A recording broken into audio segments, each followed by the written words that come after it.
میرے نبی پہ 9 رمضان آئے، 9 میرے نبی پر 9 رمضان آئے۔ مدینہ جانے کے بعد ہجرت کے دوسرے سال شعبان کی 2 تاریخ کو پیر کے دن روزے کا فرض ہونا نازل ہوا، اور میرے نبی ستمبر میں پہنچے ہیں مدینہ منورہ، اور رمضان یوں پیچھے جا رہا ہے، ستمبر سے اگست میں آیا ہے، اگست سے جولائی میں آیا ہے، اور جولائی سے جون میں آیا ہے، اور میرے نبی اللہ کے پاس چلے گئے۔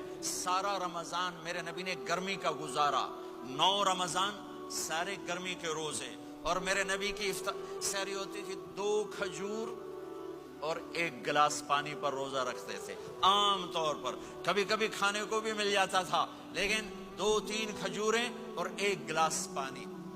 اس پر میرے نبی نے 9 رمضان گزارے، اعتکاف کر کے دکھایا، پورا مہینہ 20 دن 10 دن، پھر ساری زندگی 10 دن کا اعتکاف فرمایا شب قدر کی تلاش میں، اور امت کو خوشخبری سنائی۔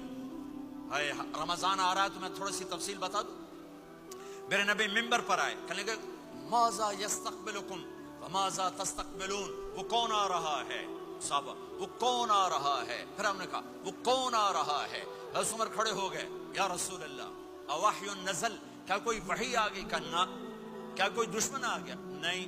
تو پھر کون آ رہا ہے؟ آپ نے کہا رمضان آ رہا ہے، رمضان آ رہا ہے۔ جنت کے دروازے کھل گئے، جہنم کے دروازے بند ہو گئے، رات کی تراویح کی نماز ملی۔ آپ کا رمضان آج کل بڑا اوکھا ہوگا لیکن اجر بھی بڑا ہوگا۔ میں نے 1 دن پہلے واپسی رکھی بھی، 18 گھنٹے کون ہی تھے بھوکا رہے۔ آپ تو پھنسے ہوئے، میں تو نہ پھنسوں، تو اس کا اجر بھی اس کے مطابق ہوگا، اجر بھی اس کے مطابق ہوگا۔